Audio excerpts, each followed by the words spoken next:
દ્વારા આયોજન કરવામાં આવ્યું છે એવા લોકપ્રિય ધારાસભ્ય ભાઈ શ્રી કિરીટભાઈ પટેલ, જિલ્લા કોંગ્રેસ સમિતિના પ્રમુખ ભાઈ શ્રી ગેમરભાઈ, રાધનપુરના માજી ધારાસભ્ય ભાઈ શ્રી રઘુભાઈ ચમનજી,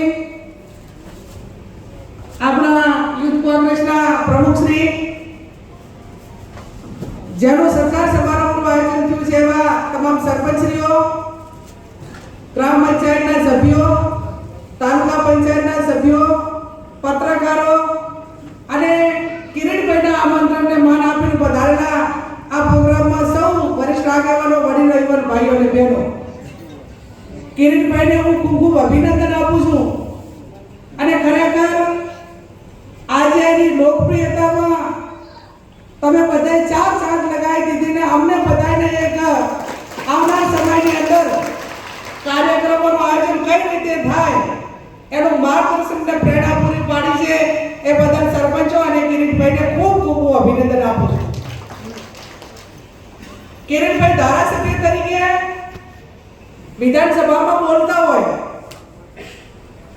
કોઈ સરકારી ડિપાર્ટમેન્ટમાં કોઈ અધિકારીઓ સરપંચોનું કે આમ પ્રજાનું કામ ના કરતા હોય અને ખરેખર જો કિરીટભાઈને ખબર પડે તો આમ તો લગભગ હવે અહીંયા પાટણની અંદર પ્રથા એવી થઈ ગઈ છે કે હું કિરીટભાઈનો માણસ તો એટલે કોઈ ડિપાર્ટમેન્ટ લાવવા બબાલમાં પડતા નથી. પછી હોય કે ના હોય બધાને ખબર પડી ગઈ કે કિરીટભાઈનું નામ લેવાથી કામ પતી જાય છે. હવે અધિકારીઓને પણ ખબર છે કે આપણે લાંબો સંઘર્ષ ના કરવો પડે, એના માટે કિરીટભાઈના નામથી કામ થઈ જાય એ જ મોટું છે. આવી છાપ ધરાવતો ધારાસભ્ય જ્યારે તમને બધાને મળ્યો છે કે ગુજરાતની અંદર બહુ ઓછી વિધાનસભાની સીટો એવી હોય કે સમગ્ર વિસ્તાર એના નામે ગૌરવ લેતો હોય અને આવા સમયની અંદર, કપરા સમયની અંદર કોઈ અધિકારીઓ એના નામથી કામ કરતા હોય એ ધારાસભ્ય તમને મળ્યા છે. એટલે સરપંચો પણ બહુ ભાગ્યશાળી છો કે એવા સમયે તમે ચૂંટાણા છો કે જેનો ધારાસભ્ય કિરીટભાઈ પટેલ હોય.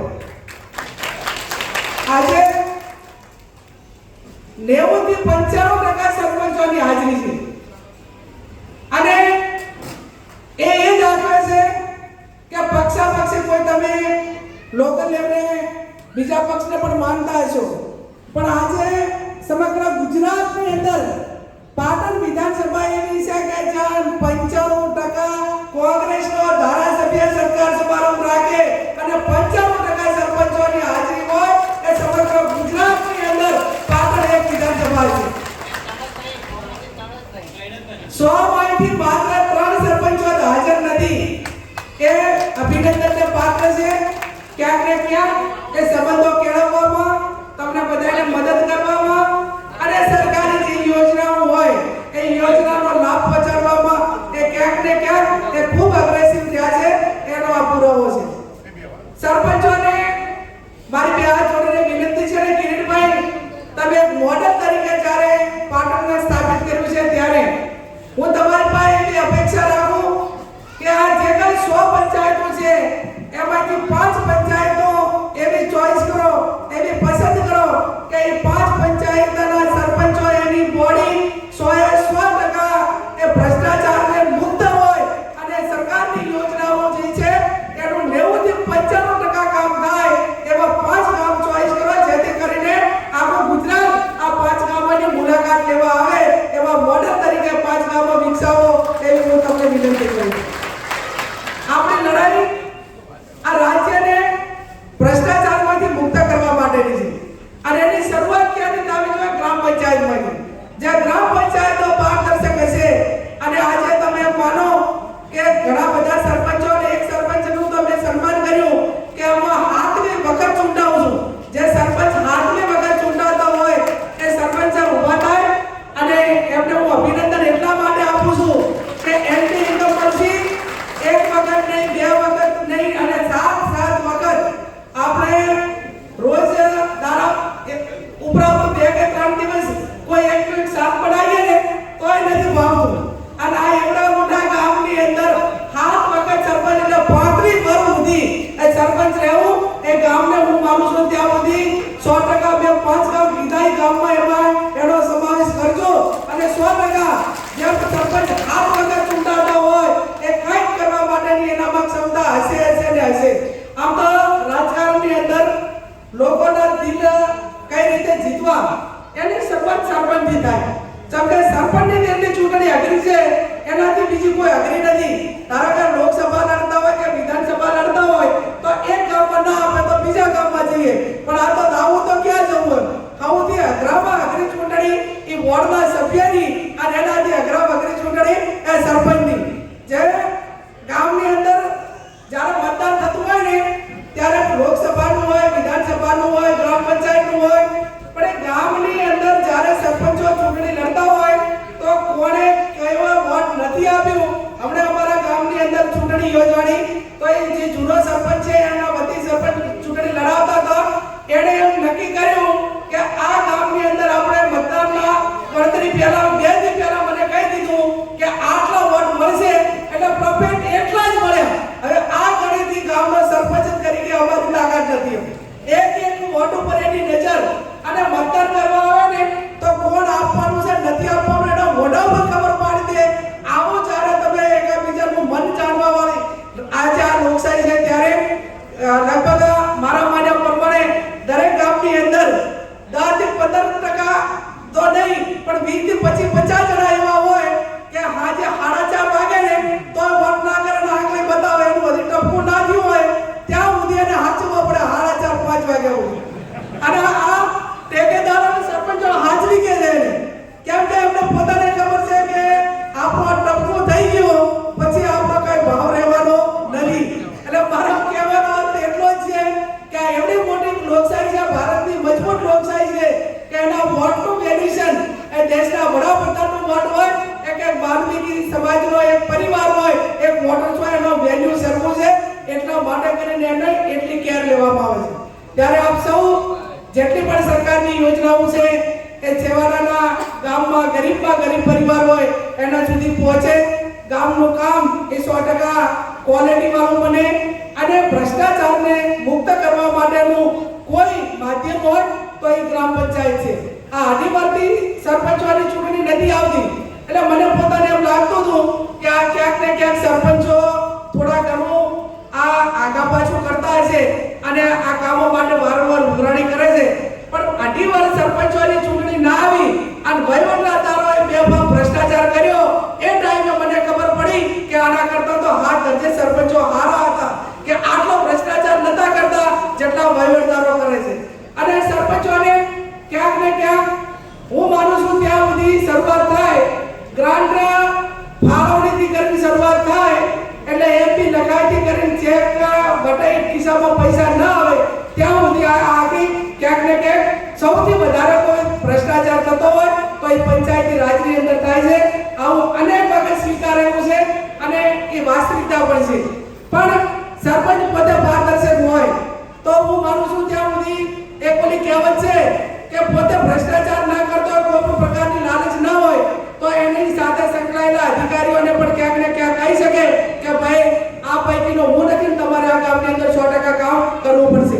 ત્યારે આવનાર સમયની અંદર પાટણ એક મોડેલ બને.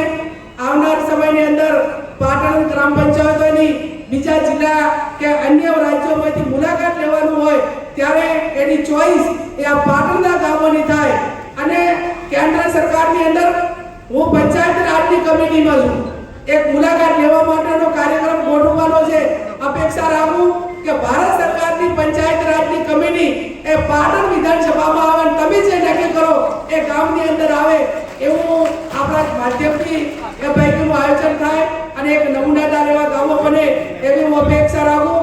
હમણાં કેન્દ્ર સરકારની પંચાયત રાજની કમિટીની મીટિંગ એ મંત્રીના અધ્યક્ષસ્થાને મળી અને એની અંદર ચર્ચા થઈ કે પ્રોક્સી એટલે વતીમાં જે સરપંચ હોય, સરપંચ પતિ હોય, ગ્રામ પંચાયત હોય, તાલુકા પંચાયત હોય, જિલ્લા પંચાયત હોય તો ક્યાંક ને ક્યાંક 50% મહિલા અનામતને 28 વર્ષ થયા પણ આજે પણ ક્યાંક ને ક્યાંક એ વતીમાં વહીવટ કરે છે અને એના હિસાબે મહિલાઓ સ્વનિર્ભર બનતી નથી. આજે સ્ટેજ ઉપર ઘણી બધી મહિલાઓ સન્માન માટે કરીને આવી એટલે એ સરપંચ પતિઓને હું અભિનંદન આપું છું કે કમસે કમ સ્ટેજ ઉપર આવવા માટેનો ઓરિજિનલ સરપંચને મોકો આપ્યો એ બદલ એક મહિલા તરીકે તમને ખૂબ ખૂબ અભિનંદન આપું છું. તમારો આભાર માનું છું. આવનાર સમયની અંદર મહિલા સશક્તિકરણ માટે એને સ્વનિર્ભર બનાવવી પડશે અને એ પોતે સ્વ રીતે વહીવટ કરવા શીખશે તો એ પરિવારથી કરીને સ્ટેપ બાય સ્ટેપ ટૂંક સમયની અંદર લોકસભા અને વિધાનસભામાં એ 33% નું બિલ પસાર થઈ ગયું છે ત્યારે આપણે લોકસભામાં કે વિધાનસભામાં એ મહિલા ધારાસભ્યને વતીમાં નહીં મૂકી શકીએ એ પોતે જાતે વહીવટ કરવા માટે સક્ષમ બને એવી આ પંચાયતી રાજ્યના માધ્યમથી એનું એક મજબૂતીકરણ આવે અને સ્વનિર્ભર રીતે વહીવટ કરે એવી પણ હું અપેક્ષા રાખું. ફરી હું કિરીટભાઈને અભિનંદન આપું કે આજ સુધીના ઘણા બધા કાર્યક્રમોમાં મારી હાજરી રહી પણ આજ પાટણે કંઈક અમને અલગ શીખવાડવા માટેનો એક પ્રેરણા આપી છે.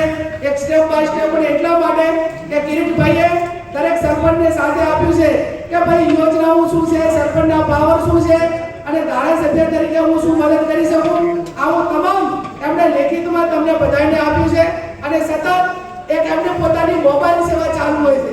દવાખાને જવું હોય તો કોઈ સરપંચનો ફોન આવે કે સભ્યનો ફોન આવે કે ભાઈ આ હોસ્પિટલમાં શું તો ગાડી હોય કે ના હોય સ્કૂટી લઈને કિરીટભાઈ ત્યાં હોસ્પિટલમાં પહોંચી જાય.